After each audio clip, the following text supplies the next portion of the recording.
Okay, welcome back to I'm the Lord of the Intergalactic Empire anime review, episode number 7, called Princess Knight. From what I can tell, covering basically mostly chapters 11 and 12 of this book. And when I watched this episode, I think that this is probably not Crunchyroll's fault. I don't blame them for basically what happened at the start of this episode. I blame the studio for this. There's a scene at the beginning of the episode, not the very start. No, not that. It's like this is like other stuff related to the backstory of Princess Christina, which we've seen here in the last episode. She was absent in the last episode. So beginning basically, she sees her family, which comprises of her parents, her brother, and little sister, and she's the eldest of the siblings, where she's thankful for driving the pirates off, and then everything seems all good, and then the events of, I think it was second, third episode of the series, where she was captured, though they do change basically where her bindings were, because I believe in the original episode, they had her arms dangling up like she was basically bound, like basically chained up on Gaz's bridge. In this episode, they changed it to where it's like energy bonds, like it's wrapped around like her top and like a little bit here and there. And then after her, basically their home was pretty much destroyed, and of course basically the family concludes that the United Federation has basically turned on them. As for why they hated the family, don't know. It's never really explained. It just said they destroyed the palace and presumably killed the royal family. If I were them and they see basically the capital that built the palace attacked, I would evacuate it. Nope, these people just stood there while being killed. And the way it's shown in this episode is almost like when they're firing the planet where this is happening. It's almost like the planet's being destroyed.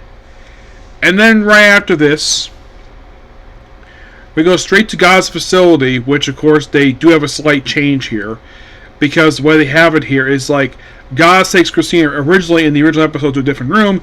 Here it's like versus the same room. She's chained up, which we actually see in the previous episode. We see some girls behind her, and it's like, what are you gonna do to us? And then comes something really quick. Basically, she's begging, just let them go, kill her. She's like, nope, I really wanted you for reasons. So it takes one of them, and their scientist apparently has extra arms and proceeds to experiment on her. And thank God this is shown off screen, because basically this would have basically been considered very grotesque and probably not. I'm sure probably, I don't know if the studio really wanted to do the scene more grotesque or not. But I'm sure Crunchyroll probably had to tell him, can you tone this down a little bit, edit this out here and there, because this looks really gross, and we can't show it to the general public for this thing. Because, and then later on we see this woman, who is one of Christina's subordinates, turn this grotesque thing where her head is in her belly, it's purple, and then it's happened to her, where first they take a razor and proceed to basically shred her clothing. And they said in this previous episode, where they said they were going to, while she was chained up, having her arm handle like this, says, oh yeah, we're going to remove your eyes, well, one of your eyes, so here's both of them, and put it in her hand so she can have a look at herself. And then it's more implying. Now, this part here probably was toned down by Crunchyroll. They probably were told, could you not, either it was Crunchyroll or it was the studio themselves who had to put the foot down for this episode, because it's like all implied. And later on we saw her 2 episodes ago where she's in a tank and her eyeball is inside of her hand, and apparently when they transfer eye there, they put her tear ducts there and she's crying from her hand.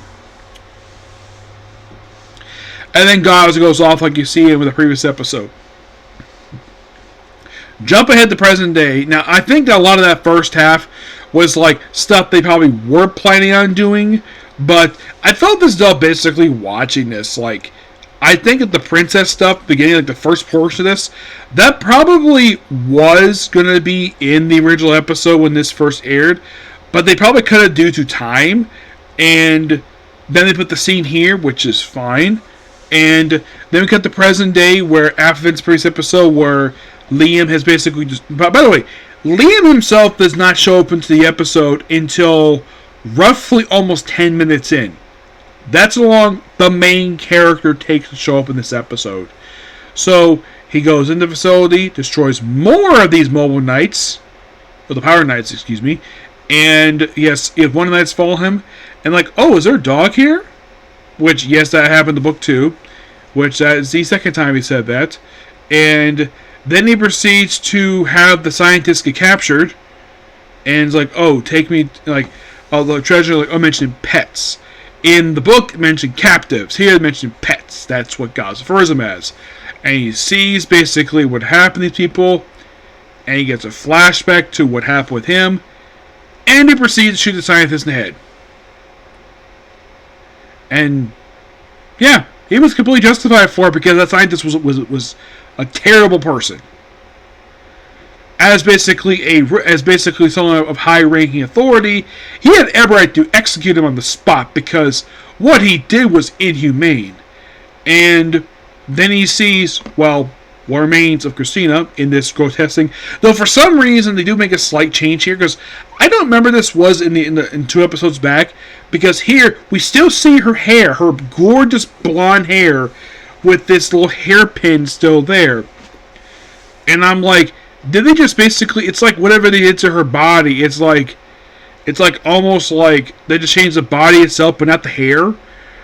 I wonder if this was basically a change on the producers. They probably didn't like the original look originally. Here it's now both hands, not just one hand like they originally showed before. And they show apparently on the back where it looks like it's a bunch of holes in their back. Yes, that's what. And her skin is brown and almost decaying. It's like... She's like, please help us. And she's probably thinking that Liam was probably going to kill all of them as part of mercy. He's like, no, I'm actually going to help you.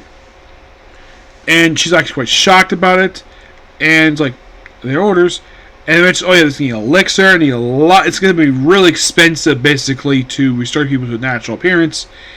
And like, oh, we can actually pay for that with the pirate's treasure. Which they found it no problem. And then we cut, basically, back to his home planet. Where... Neela is basically there, asking him, "Hey, would you like? Because since your radio was successful, would you like to buy more ships?"